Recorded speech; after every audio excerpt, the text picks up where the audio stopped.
Hi guys.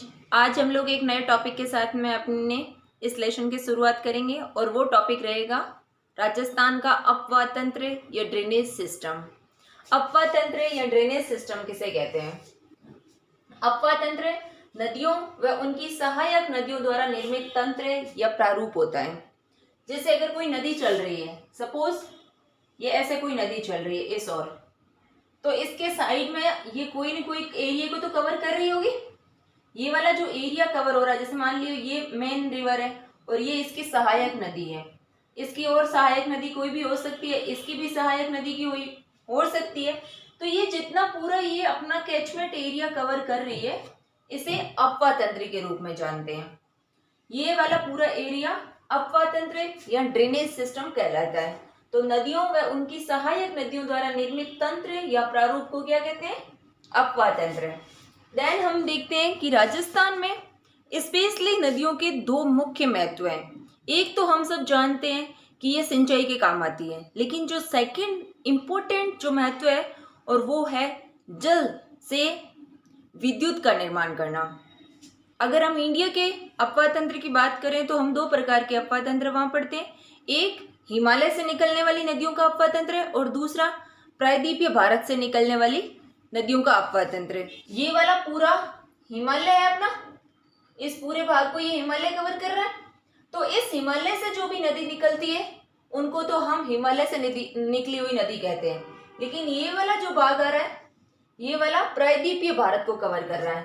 तो ये वाले प्रायद्वीपीय अपवाह तंत्र है और यहाँ ये हिमालयी अपवाह तंत्र है। इसका मतलब अगर इंडिया की बात करें तो हम सिर्फ और सिर्फ दो प्रकार के अपवाह तंत्र पढ़ते हैं, एक हिमालय से और दूसरा प्रायद्वीपीय भारत से। लेकिन अगर राजस्थान की बात करें तो राजस्थान में हम तीन प्रकार के अपवाह तंत्र पढ़ते हैं।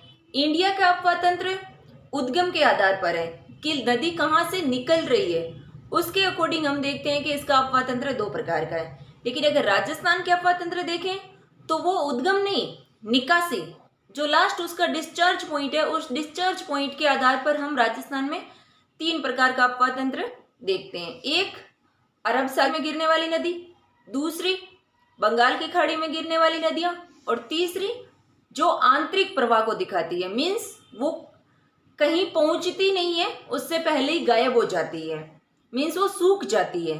तो राजस्थान की निकासी के आधार पर और भारत की उद्गम के आधार पर अपवाह प्रणाली भारत की दो, राजस्थान की तीन प्रकार की है। इस राजस्थान में हमने पहले देखा था कि अरावली जल विभाजक के रूप में काम करती है। तो ये अरावली का विस्तार हो गया और इस अरावली के एक तो पश्चिम के साइड की नदियां हैं और दूसरी पूर्व के साइड की नदियां हैं। ज्यादातर नदियों का उद्गम राजस्थान में अरावली से होता है और अरावली से जैसे इंपॉर्टेंट नदी यहाँ पश्चिम की ओर निकल रही है वो है लूणी रिवर। तो लूणी रिवर बंगाल की खाड़ी में ना गिर करके अरब सागर में गिरती है।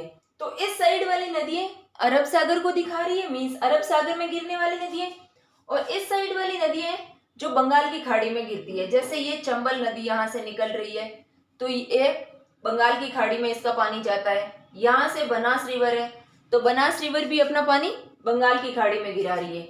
लेकिन कुछ नदी जो मरुस्थल की नदी है, कुछ नहीं कहे सबसे ज्यादा नदियां मरुस्थल की नदियां ऐसी हैं जो अपना पानी न तो अरब सागर गिरा पा रही है और न बंगाल की खाड़ी में गिरा पा रही है। वैसे अरब सागर और बंगाल की खाड़ी है कहाँ, सबसे पहले तो ये देखते हैं। इस प्रकार का रफ अगर इंडिया का मैप देखें तो यहाँ अरब सागर और ये बंगाल की खाड़ी है।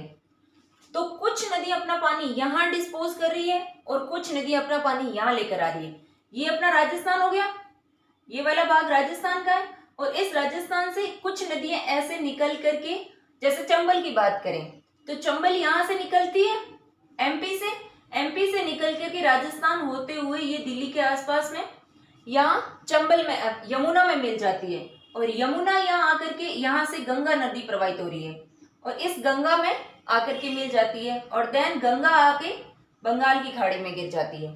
तो इसका मतलब ये हुआ कि नाम भले ही चेंज हो गया हो लेकिन उसका पानी तो बंगाल की खाड़ी में आ रहा है।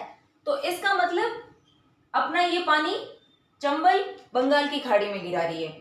लेकिन यहाँ अरावली है और अरावली से लूनी का उद्गम हो रहा है तो लूनी अपना पानी यहाँ कच्छ के रण में गिरा देती है और ये अरब सागर में जाके मिल जाता है।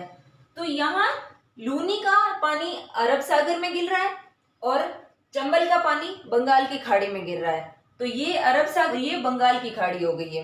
देन नेक्स्ट, आंतरिक प्रवाह की नदियां। आंतरिक प्रवाह का मतलब होता है, आंतरिक मीन्स अंदरूनी भाग में। अंदरूनी भाग में मीन्स क्या?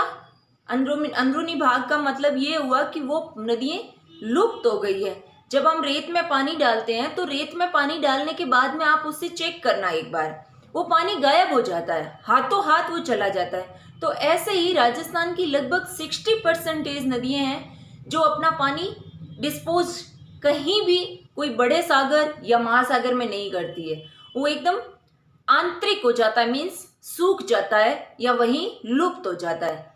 राजस्थान में प्रवाह के अनुसार अपवाह प्रणाली के 3 प्रकार हैं। एक, अरब सागर की नदियां, अरब सागर में अपना पानी विसर्जित करने वाली नदियां।